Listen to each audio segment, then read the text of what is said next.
He called himself a god, but died like a beast. In his palace of blood and gold, madness crowned the emperor before the dagger did. Gaius Julius Caesar Augustus Germanicus, better known as Caligula, was once the golden boy of Rome, the adored heir to an empire. But by the end of his brief 4-year reign, he had transformed into something unrecognizable, a paranoid sadist, a self-declared deity, a butcher in purple. His final days were marked not by war or diplomacy, but by delirium, disease, and a slow, humiliating unraveling in full view of the Senate and the gods. What makes his end uniquely harrowing is not just the violence of his death, but how it mirrored the twisted empire he helped create. He was born in blood, cradled by the Senate's expectations and the empire's exhaustion. Gaius Julius Caesar Germanicus, nicknamed Caligula, the Little Boot, a child mascot in a soldier's uniform, first learned applause not in court, but on the battlefield, his father's men lifting him in jest as a living omen of victory. But those same men would rot in exile or fall by imperial orders. His father Germanicus, poisoned in Antioch. His mother Agrippina starved to death under house arrest. His brothers, one executed, the other driven to suicide. Caligula, the boy prince of the doomed line, survived not by luck, but by silence.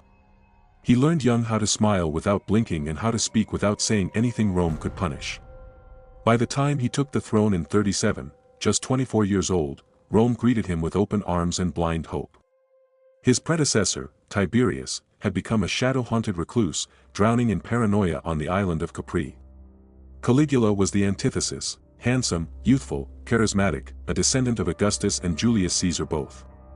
His first months glittered with feasts, pardons, games. The empire exhaled. And then, without warning, he collapsed. For weeks, his body convulsed in fever. Some whispered poison, others divine punishment. His skin blistered and peeled, his tongue swelled, priests wept before altars, offering entrails of oxen to gods that did not answer. At the brink of death, Caligula drifted in and out of consciousness, babbling of wolves in white robes, of his mother's eyes bleeding in the sun. When he rose again, suddenly, violently, it was not as the Emperor Rome had begged for. It was as something else. His first act upon recovery was silence. He stood naked at dawn before the statue of Jupiter, blood streaming from his self-inflicted wounds, and whispered, "Now we are one." From then on, his demands grew stranger, sharper, soaked in ritual and violence. He entered the Senate barefoot and crowned in gold. He had senators lashed for failing to clap quickly enough. He dined with his horse and threatened to appoint it consul. And still, they obeyed, because to defy him was death, and death, under Caligula, was spectacle. He summoned noble families to his palace and, in the same breath, invited their daughters to his bed and their fathers to his dungeon. Those who hesitated were seized. At night, the lower chambers of the Palatine pulsed with muffled screams. He declared his sister Drusilla a goddess, married her in secret rites, and wept theatrically at her death, only to desecrate her memory days later by announcing she now belonged to him in death and dream alike. He erected shrines to himself, replacing the heads of Jupiter and Mars with his own, and demanded incense offerings from visiting priests. At public games, he ordered gladiators to kill one another in silence, no cheers, no music, just the wet sound of steel and flesh. He laughed as a man begged for mercy and tossed a coin to decide his fate, later saying, "I wanted to see what divine justice looked like." His guards were trained to drag screaming victims across the marble floor, their skin splitting against the grain, their mouths stuffed with figs to silence the sound. He called Rome his theater, and he, its god, actor, and executioner. Even the air in the palace changed. Torches burned with a sickly yellow hue. The smell of oil, urine, incense, and blood clung to every surface. Servants walked with eyes downcast. Statues were repainted nightly to match his latest appearance, sometimes bearded like Neptune, sometimes nude like Apollo, sometimes armored like Mars, each version more grotesque than the last. One day he shaved half his head and insisted all guests do the same, or lose theirs entirely. The Senate chamber echoed with tremors not from politics, but from dread. When asked once why he executed a senator's entire family, Caligula responded, "So that no weeds grow from cursed soil." There was no justice, no law, no logic. There was only the spectacle. And as Rome watched, terrified, entranced, revolted, Caligula smiled like a man certain that nothing could ever hurt him again. But the gods he mocked were listening. And beneath the gilded pillars of power, something ancient began to stir. Beneath the coffered ceilings of the Palatine, where once walked emperors crowned in laurel and civility, the air had soured into something fetid and unholy, heavy with the stink of sweat, blood, and the slow decay of men kept alive past their dignity. Marble walls, once polished to a mirror sheen, were now streaked with dark spatters, some wine, some far older, scrubbed daily by silent slaves who dared not look up when they worked, lest the god emperor see reflection in their eyes and declare them guilty of impiety. The screams began before dawn and echoed until moonrise. Every corridor pulsed with the promise of torment. Slaves vanished into the cellars beneath the banquet halls, rooms carved from ancient stone, blackened by soot and bile, where chains scraped tile floors like knives over bone. No records were kept. Only stains. No names. Only limbs. Some returned half alive, limping, branded, gnawed at by rats trained to feast on the breathless. Most did not return at all. In the great dining hall, where 1,000 candles flickered in stale air, Caligula presided like a parody of divinity. Draped in robes that clung to his feverish skin, crowned with twisted gold, his body had begun to bloat, his hands twitching involuntarily, his lips perpetually cracked, his teeth blackening from rot, but his eyes shone with an unnatural sheen, wide and unblinking, as if caught in perpetual revelation. He spoke in tongues no one understood, laughed at omens no one else could see.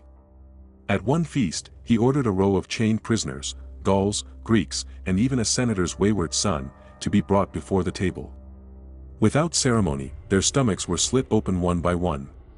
Guts spilled across the floor in steaming coils, pooling near the feet of diners who dared not flinch. The color of guilt, Caligula remarked, dipping a fig into the blood and biting deep. A noblewoman fainted into her lap. Her husband was executed an hour later for poor breeding. Flies swarmed the halls like smoke, thick and oily. Their drone blended with the distant howls from the lower chambers, creating a symphony of despair that no lute could drown. On silver trays, animal entrails, boar's eyes, flamingo tongues, goat fetuses, festered beside mounds of spoiled fruit crawling with maggots. The emperor chewed slowly, deliberately, his gaze fixed on a sweating senator across the table, daring him to vomit. When the man finally retched into his robe, Caligula roared with laughter, stood, and clapped his hands. "Behold," he cried, "the gods answer my sacrifice." Later that evening, several guests would convulse after dessert, spiced honey cakes laced with toxins. As they spasmed on the floor, clawing at their throats and weeping blood, Caligula called for the palace choir and demanded they sing hymns of praise over the dying, hailing their agony as divine ecstasy. "They are touched by Mars," he declared, stepping over a foaming mouth, "and yet none of you will kneel." Some priests, trembling, sliced open their palms and smeared the blood on their lips in a show of piety. Others whispered that Jupiter had turned his face away from Rome, that they now served a god with no mercy and no afterlife. At sunset, bodies nailed to palace pillars moaned in the heat, thieves, critics, failed performers, or lovers Caligula had grown bored with. Their hands burst with swelling, their bowels released down their legs, flies nesting in the soft creases of torn flesh. He ordered the guests to applaud their suffering. "Observe," he said, "how pain makes poetry in flesh." And when a child cried at the sight, Caligula took her in his arms, kissed her forehead, and murmured, "The gods always claim their innocence first." By morning, she was never seen again. Envoys from Parthia, Judea, and Mauritania witnessed these feasts in stunned silence, returning to their lodgings white-faced and shaking. Some vomited until blood came. Others wept, not only for what they'd seen, but for the knowledge that they would return with nothing to report but the truth, that Rome's ruler was no longer a man, but a beast in human form, a living blasphemy wrapped in purple. In private, guards began crossing themselves in the manner of the old cults. Midwives smeared ash on newborns' brows to ward off his gaze. And each night, the fires of the imperial kitchens burned not only meat, but incense, bones, and wax dolls carved in the emperor's image, melting slowly, eyes hollow, mouths agape. "Let them hate," Caligula whispered to his reflection, his voice thin and cracked, "so long as they fear." And fear, in Rome, became a sacrament. The empire rotted from the inside out, and still the emperor smiled. In the slums of Subura, beneath cracked mosaics of forgotten gods and smoke-darkened ceilings that shed soot like scabs, mothers boiled scraps of leather and bone to keep their children from gnawing their own fingers in sleep. The streets pulsed with the slow decay of a city abandoned by mercy, gutters thick with black water, swollen rats lurching over the bloated bodies of the dead. In the Forum, once the beating heart of Rome, emaciated men collapsed where they stood, their robes stiff with filth, their mouths open in silent supplication to gods that no longer answered. And high above them, in his golden ships on the bay of Baiae, Caligula danced. He had summoned the sea to bow beneath his heels. To mock a prophecy that claimed he had no more chance of ruling than riding a horse across the sea, he drained the imperial treasury to build a floating bridge, 2 miles of planks and barges, tethered with iron chains, lined with velvet carpets and incense altars. On its surface paraded eunuchs painted in gold leaf, chained leopards, temple prostitutes dressed as Vestal virgins, and dancers smeared in ox blood. At the head of it all, Caligula rode a warhorse in full armor, shrieking praises to himself as Jupiter incarnate. The bridge groaned with every wave. Beneath it, the bay festered with sewage and dead fish. The scent of decay wafted across the water like a veil, clinging to silk, hair, and skin. His ships, marble-floored floating brothels carved with obscene reliefs, oozed perfume and human waste in equal measure. Dwarfs with bleeding gums served peacock tongues on plates of hammered bronze.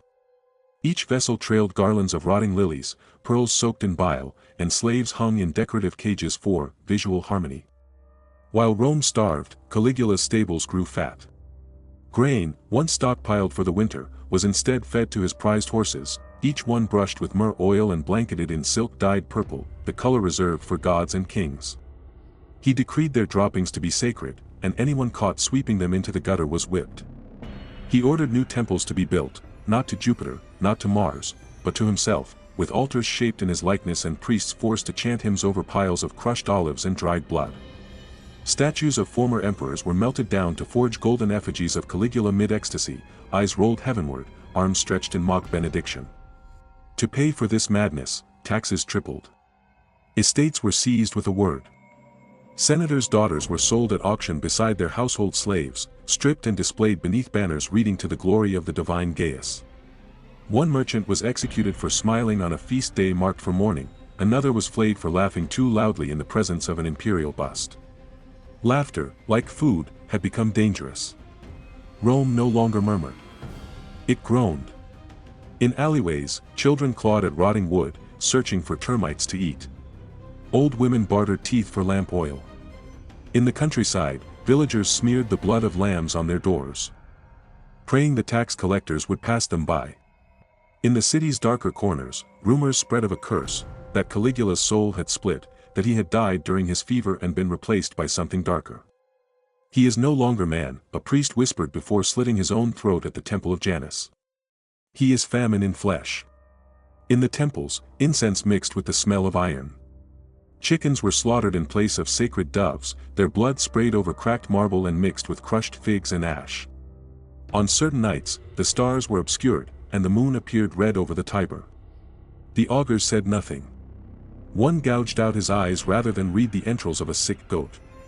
And still, Caligula wanted more. He ordered a golden statue of himself so large that it could be seen from the city gates, its mouth left open so that petitions could be inserted directly into its throat. When the wind howled through the opening, it moaned. Some said it was the voice of the emperor's hunger, bottomless, echoing, endless. In the imperial kitchens, meat was boiled in wine while citizens tore bread from corpses. At night, the laughter from his pleasure barges drifted over the rooftops like smoke from a funeral pyre. The empire bled not from war or rebellion, but from indulgence sharpened into cruelty. Rome, once the center of the world, had become a mausoleum of applause, where statues wept oil and men whispered prayers to a god who fed on their silence. And in the eye of this whirlwind stood Caligula, bejeweled and trembling, his lips stained with wine and blood, his crown askew, an emperor of ruin crowned by the starvation of millions. He no longer slept. The torches in the palace corridors burned through the night, casting long, quivering shadows across frescoes that once told the triumphs of gods, now blackened by soot and obscured by frantic charcoal scrawlings, eyes, flames, blades, blood. He paced barefoot through these halls, skin feverish and damp, his breath sour with decay, muttering incantations to ward off spirits that no one else could see. Caligula, once the darling of Rome, the boy god made flesh, was rotting, cell by cell, thought by thought, before the eyes of his terrified court. By the winter of 40 CE, his body had become a living omen. Ulcers bloomed along his arms and neck, slick and weeping, staining the linen beneath his gilded tunics with yellow fluid and the copper stench of spoiled flesh. His face, once chiseled and praised in coin and sculpture, sagged into grotesque asymmetry, his cheeks sunken, one eye swollen nearly shut with perpetual inflammation. Clumps of blackened hair clung to his pillow each morning, and his breath rasped with a wetness that smelled of iron and fungus. The air around him turned sour wherever he walked. Senators held the hems of their togas to their noses, pretending reverence, hiding revulsion. The stench followed him like a dog. And in his mind, the god screamed. He heard Mars whisper to him in the cracks of the marble floor. He said Venus visited at night, crawling through the gaps in the walls, her breast seeping honey and blood, singing hymns in reverse Latin. He kept bowls of goat milk on windowsills to ward off the spirits of his dead sisters, who now appeared to him in dreams, naked and rotted, their mouths sewn shut with golden wire, pointing at his heart and weeping silently until he awoke with a scream. One morning, a statue of Apollo in the palace atrium was found smashed, its face caved in, red smears across the broken nose. A slave claimed he saw the emperor alone at dawn, striking it with his fists, shouting, "You look at her the way I used to." That slave was nailed to a tree and left to rot in the garden, his eyes pecked out by crows Caligula claimed were sacred omens. He no longer trusted knives. Every blade in the palace was melted and recast daily, blessed with incantations by trembling priests forced to slit the throats of lambs at sunrise. He whispered to each dagger as it cooled, begging it not to turn on him. When one fell from a guard's sheath by accident, Caligula screamed until his voice cracked, accused the metal of treason, and had the man flayed alive while court musicians played. On the calends of March, he ordered a dog crucified. He said it had spoken to him in his sleep, claimed to be Jupiter's true son, and had bitten him in the soul. The dog, a harmless, sickly thing, was dragged by soldiers into the central hall, hoisted by its legs, and nailed to a cedar beam. It howled until its voice broke. Caligula sat beneath it, dressed in full armor, weeping and clapping his hands in rhythm with each shriek. When his wife, Caesonia, gasped and turned her face away, he struck her with the back of his hand, breaking her lip on the floor's mosaic. "Dance," he whispered. "Dance to the morning of liars." And she did, trembling, blood on her chin, as the dog slowly died above them. The walls of the palace grew damp. The ceiling dripped mildew. At night, he would kneel in a bath of freezing wine, slashing at his arms with bone shards, chanting verses stolen from Etruscan tombs. He begged Jupiter for mercy. He screamed at the moon for mocking him. He painted his face with ash and threatened to blind every senator so none could look upon his divine suffering. "You are not worthy," he told his reflection one night, stabbing at the mirror with a pin, "to see the rod of godhood." When a priest of Cybele dared to bless the water basin in the wrong sequence, Caligula dragged him by the hair into the Senate floor and slit his stomach open before the assembly. The intestines spilled out like fruit from a torn sack. He laughed and declared it a prophecy fulfilled. He slept in a different room each night, convinced the walls whispered in the voices of the dead. He began to fear the moon, claiming its light revealed the true forms of those around him, demons in the skins of guards, specters in the robes of senators, shadows that mimicked human breath. On one night, he ordered every mirror in the palace shattered, declaring them portals for vengeance. The floors glittered with shards that sliced servants' feet until the halls bled. By then, most of the palace staff moved like ghosts, silent, terrified, never turning their backs. Even the Praetorian Guard began to avert their eyes when Caligula passed, their hands trembling on spear shafts, their mouths dry with the certainty that they were witnessing not a ruler, but a corpse too proud to lie down. And still he whispered, day after day, to his gods, to his ghosts, to himself. "No man can kill me," he rasped, blood trickling from his wrists into the braziers.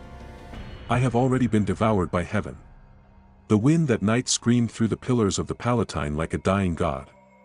The rain came in sheets, cold, sharp, and relentless, drumming against the tiled roofs and cascading down marble gargoyles that wept blackened trails across statues long stripped of meaning. The palace was heavy with damp, the braziers burning low and uneven, casting wild, flickering shadows that crawled up walls etched with blood-stained prayers and cracked portraits of emperors whose eyes had been gouged out by trembling hands. Somewhere deep beneath the floors, water seeped into the cellars, turning old blood into rust and bones into slush. And through this rotting monument of divine delusion staggered the god emperor. Caligula moved like a revenant, barefoot, muttering, dragging behind him a robe soaked in something thicker than wine. The fabric scraped against the stone like the tongue of a beast, leaving a long, greasy trail from his chambers to the hall of the theater. His stomach, swollen and distended from disease and abuse, pushed out beneath layers of decaying silk. His breath was shallow, wet, and irregular, as though something inside him had begun to drown. His eyes, once glittering with mockery and fire, were yellowed now, ringed in purple bruises, wide with something between revelation and dread. Every few steps he paused to speak to shadows. He accused a torch of whispering curses. He cursed a centurion's bronze helmet for harboring demons. He stopped before the mutilated statue of Augustus, whose face he had defaced days earlier with a chisel, and muttered, "He still watches." Even blind. The Praetorian Guard, who once moved in lockstep behind him like divine instruments of wrath, now kept their distance. Their fingers twitched near hilts. Their eyes darted from floor to ceiling, searching for witnesses, omens, some sign that the gods themselves might sanction what was to come. Each had suffered beneath his cruelty. Each bore some private wound, a brother executed for sport, a wife auctioned to the brothel palace, a child denied bread by imperial decree. At the head of the mutiny walked Cassius Chaerea. A soldier old enough to remember Rome before the rot, Chaerea had been mocked publicly by Caligula for the softness of his voice, for the slight tremor in his hand, for the way he asked questions with too much humility. The emperor had called him Venus in armor, and forced him to repeat humiliating phrases during official duties, laughing while others snickered behind gold-tinted masks.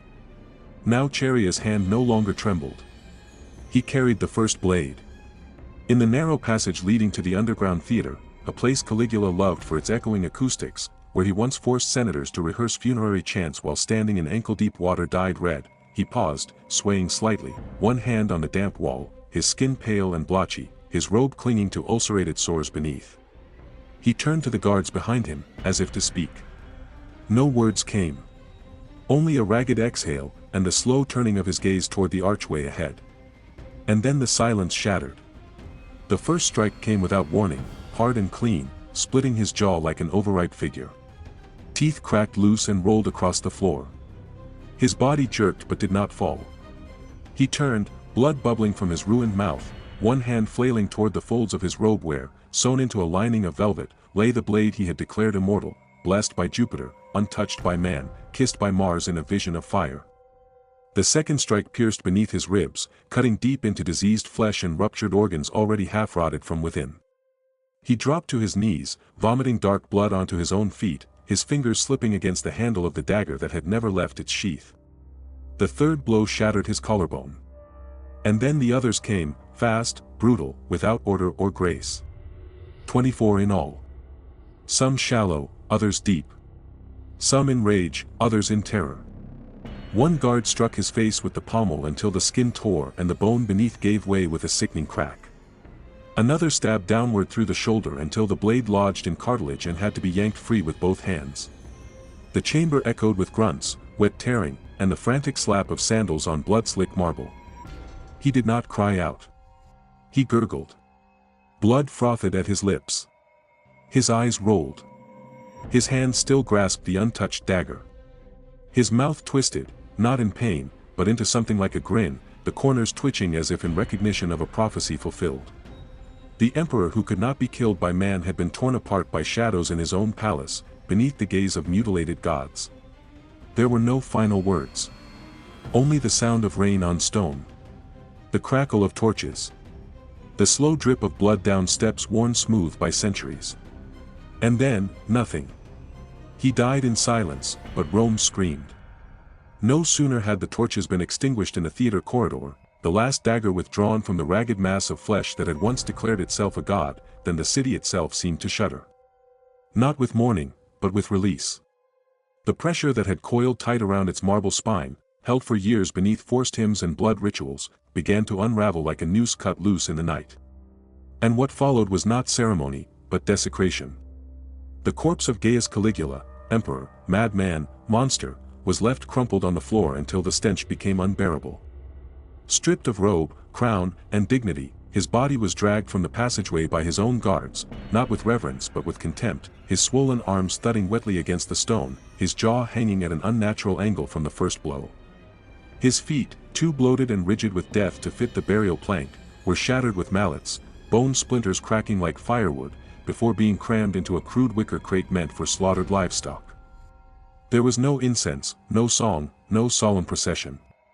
Only the sloshing of blood-soaked reeds and the laughter of dogs gathering in the alleys. By sunrise, the statues began to fall.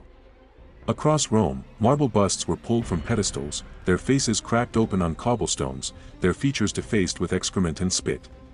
One senator ordered a sculptor's hands removed for having carved the emperor too faithfully. Another had his garden flooded, then salted, claiming it had once hosted a shrine to Caligula's divinity. In the Forum, citizens used bronze effigies of the emperor as urinals.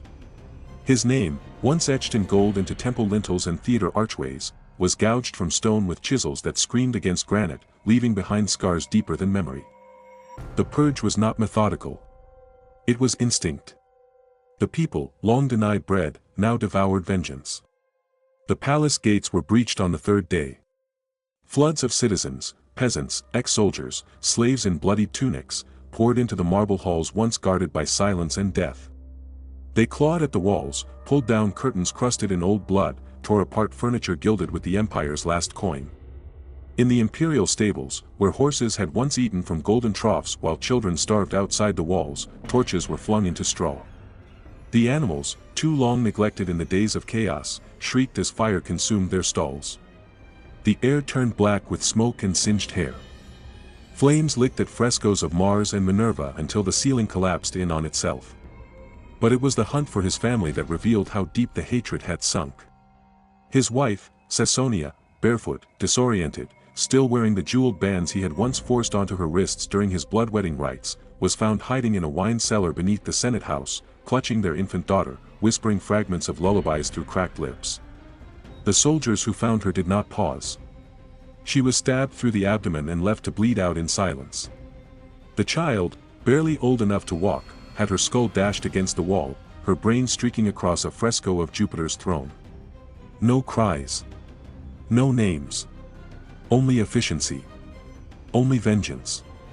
Later, as the rains returned and washed the soot down into the sewers, the floor of the imperial baths still bore the faint outline of a body burned too quickly, too carelessly, to be fully erased. Dogs gathered again, lapping at the residue where human fat had melted into marble. The senators, once silent under Caligula's gaze, now raised trembling goblets of wine in whispered toasts. To the Republic, they said, though none believed it. They drank not out of hope, but out of disbelief that they still breathed. Below their balconies, the crowd chanted no names. The people did not mourn. They did not cheer. They stared at the sky, waiting for lightning. Caligula's corpse, half-rotted, limb-bound, and eyeless, was dumped into a pit on the outskirts of Rome. Lime was poured over him to mask the smell and speed the decay. No tomb was built. No stone was carved. Only a shallow crater remained, muddy, foul, swarmed by flies. The emperor who called himself a god was devoured by the earth like spoiled meat. Rome exhaled. And for a fleeting moment, remembered what it felt like to be mortal.